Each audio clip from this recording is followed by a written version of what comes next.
دنیا کی دو ریاستیں، ایک وہ جو میگا پروجیکٹ کے تحت خود کو دنیا میں پھر سے عظیم بنانا چاہتی ہے، دوسری وہ جس کی ہزاروں سال کی تاریخ ہے، اپنی عزم، استقامت اور مقاومت کے بارے میں دنیا بھر میں اپنی پہچان رکھتی ہے۔ دونوں طاقتیں ایک دوسرے پر حملہ آور ہوتی ہیں، اور کس طاقت کے کہنے پہ؟ جو تیسری طاقت ہے، وہ طاقت جو خطے کے کئی ممالک کے اوپر قبضہ کرنا چاہتی ہے، جو دریاؤں اور سمندروں کی حدود کو اپنے قبضے میں رکھنا چاہتی ہے، جو نہتے لوگوں کے اوپر بربریت مسلط کر کے دنیا کو پیغام دینا چاہتی ہے کہ ہم ٹیکنالوجی میں تم سے اعلیٰ ہیں، ہم جاذبیت میں تم سے زیادہ ہیں، ہم معیشت میں حکمرانی کرتے ہیں، ہم دنیا کے اوپر حکمرانی کرنے کے دعوے دار ہیں، ہم جہاں چاہیں گے قبضہ کر لیں گے اور کوئی اس کے خلاف آواز تک نہیں اٹھا سکتا۔ گھمسان کا رن پڑتا ہے، حملہ آور طاقتوں کو یہ اندازہ ہوتا ہے اور یہ غماز ہوتا ہے، یہ زعم ہوتا ہے کہ چند دنوں میں مخالف ریاست کو نیست و نابود کر کے صفحۂ ہستی سے مٹا دیا جائے گا۔ اور وہ میزائل جو فضا میں بلند ہوتے ہیں، جو اہداف کو حاصل کرتے ہیں، سمندری راستوں کی بندش ہوتی ہے، دنیا ہلچل دیکھتی ہے اور لرزنے لگتی ہے اور معاشی سانسیں تھمنے لگتی ہیں، تب دنیا کو یہ اندازہ ہوتا ہے کہ بڑی طاقت نے اپنے زعم سے زیادہ قدم اٹھا لیا، اور دنیا بھر پہ حکمرانی کرنے کے خواب دیکھنے والوں کی اپنی سانسیں بوجھل ہو رہی ہیں، بازو شل ہو رہے ہیں، اور وہ جسے ایک نہتی قوم سمجھا جاتا تھا، جسے نیست و نابود کرنے کا دعویٰ کیا جاتا تھا، وہ ایسے کھڑی ہوئی ہے کہ دنیا اس وقت انگشتے بدندہ ہے۔ ایک میز سجتی ہے، جنگ بندی ہوتی ہے، جنگ بندی کے بعد بڑی طاقت کا مہرہ یہ کہہ کر اس ملک سے رخصت ہو جاتا ہے جو ملک ثالث کا کردار ادا کر رہا ہے کہ ہم اپنی پیشکش چھوڑے چلے جا رہے ہیں، اگر قبول کرنی ہے تو کر لو، بصورت دیگر تم سے انجام کی توقع بہت بری کی جائے گی۔ لیکن اسی توقف میں کیا کچھ ہوتا رہا، اس کا احاطہ ہوگا اسی ویلاگ میں۔ آپ سب پر سلامتی ہوں، میں یاسر رشید ہوں اور آپ دیکھ رہے ہیں سنو نیوز۔ ناظرین، ایک ایسا وقت تھا کہ جب پاکستان کے اندر ثالثی کا منظرنامہ روشن ہوا، دونوں افراد کے وفود پاکستان آئے، ملاقات سے پہلے وزیراعظم پاکستان سے ڈیلیگیشن براہ راست خود ملے ہیں، اور پھر بعد میں 21 گھنٹے کی طویل نشست ہوئی جو بڑھ کے 31 گھنٹے تک چلی گئی، اور اس کے بعد جب وہ یہاں سے رخصت ہوئے کہ ایک دوسرے کو ہم اپنی گزارشات، اپنے نظریات، اپنی مقامات اور اپنے تمام تر مندرجات دے کے جا رہے ہیں، تو غور و خوض کیجئے، تو دونوں جب واپس چلے گئے تو کچھ طاقتیں وہ تھیں جنہوں نے یہ کہا کہ یہ توقف ہے، غور و خوض کیا جائے گا، بیلنس شیٹ پہ غور کیا جائے گا، لیجرز بنائے جائیں گے، نقصانات کا اندازہ لگایا جائے گا، مستقبل کا احاطہ کیا جائے گا، اور پھر اس کے بعد فیصلہ کیا جائے گا۔ لیکن خطے میں کچھ ایسی طاقتیں بھی تھیں جو اس وقت ڈھنڈورا یہ پیٹ رہی تھیں کہ پاکستان ناکام ہوا۔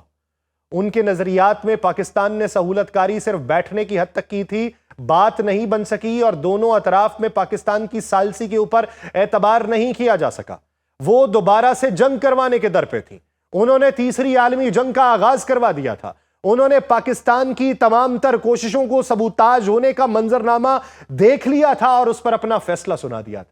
لیکن پھر ایسے وقت میں امریکہ یہ اعلان کرتا ہے کہ وہ بحری ناکہ بندی کرے گا۔ کس کی؟ ایران کی۔ ایران کون؟ جس نے آبنائے ہرمز کو بند کیا ہوا ہے، جس نے اس کے اندر بارودی سرنگیں بچھائی ہوئی ہیں، جو یہ کہتا ہے کہ عمان والا راستہ بند، میرا راستہ کھلا ہے، اور اس میں سے بھی میں راستہ بتاؤں گا کہ کن پگڈنڈیوں سے گزر کے تمہارے جہاز گزر سکیں گے۔ لیکن پھر ایسے وقت میں نیول ناکہ بندی ہوتی ہے۔ بحری ناکہ بندی کے تحت امریکہ یہ اعلان کرتا ہے کہ ایران کے اندر آنے اور ایران سے باہر جانے والے تمام جہاز جو ہیں اس کو روک دیا جائے گا، ان کی معاشی سانس روک دی جائے گی، ان کو بھوک اور پیاس کے اندر مبتلا کر دیا جائے گا، ان کی درآمدات اور برآمدات کے اوپر گہری نظر رکھی جائے گی، ان کے اوپر دباؤ بڑھایا جائے گا۔ بالآخر یہ خود گھٹنے ٹیکنے پر مجبور ہوں گے۔ تو تب بھی دنیا نے یہ کہنا شروع کیا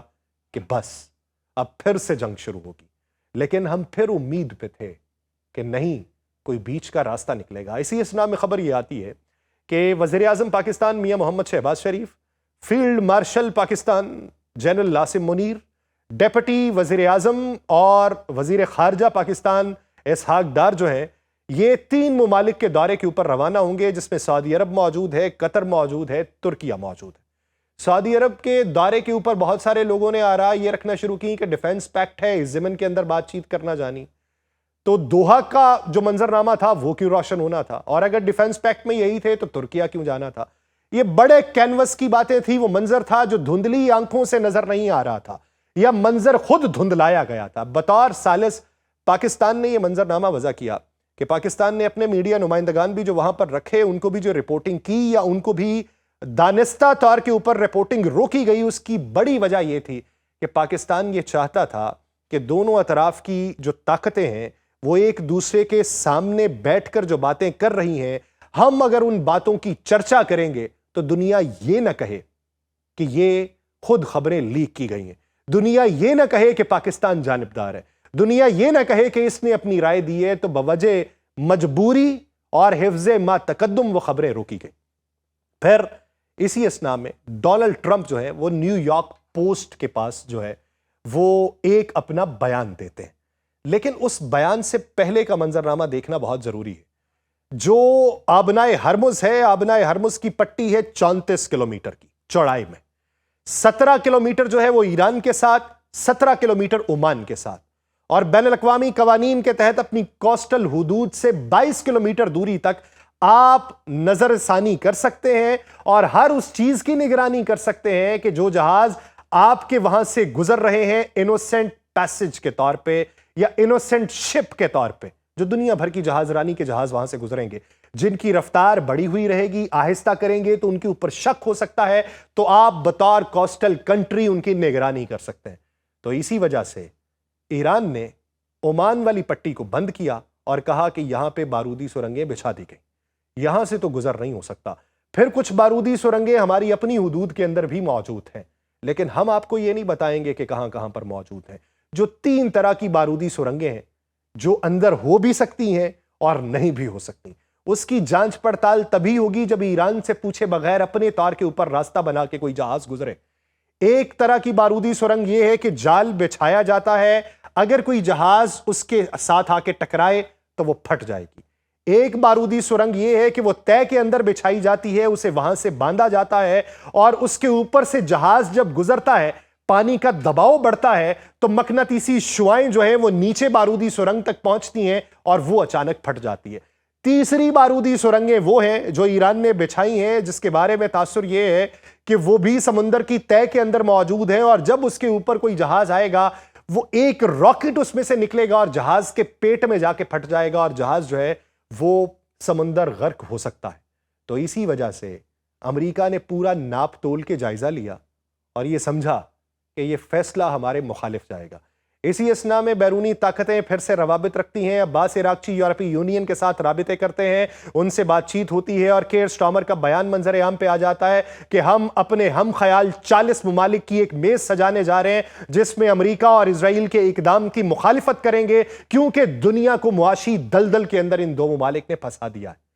پھر اسی صورتحال کو مد نظر رکھتے ہوئے Donald Trump new York post کو یہ بتاتے ہیں کہ ہم جا رہے ہیں پھر سے پاکستان۔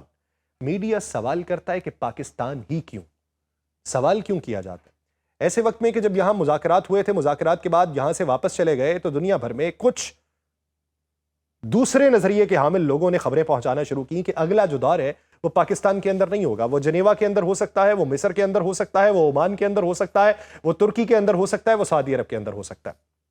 پاکستان کا تذکرہ نہیں تھا، اور اس ضمن میں ہمارے ہمسایہ ملک نے یہ خبریں پھیلانا شروع کر دیں کہ پاکستان تو اب غیر متعلقہ ہو گیا، وہاں پر ہونے والی بیٹھک کا کوئی نتیجہ نہیں نکلا، اس لیے کسی دوسرے وینیو کا انتخاب کیا جا رہا ہے۔ لیکن ڈونلڈ ٹرمپ پھر یہ اعلان کرتے ہیں کہ پاکستان ہی متعلقہ ملک ہے، تو ہم غیر متعلقہ ملک کے پاس جا کے کیوں بیٹھیں اور وہاں پہ جا کے گفت و شنید کیوں کریں؟ تو ڈونلڈ ٹرمپ نے یہ اعلان کر دیا کہ آنے والے 2 دنوں میں یہ مذاکرات کا دوسرا دور ہو سکتا ہے، اور ہمارے میڈیا پرسنز جو ہیں وہ پاکستان جانے کے لیے تیار ہیں۔ تو پھر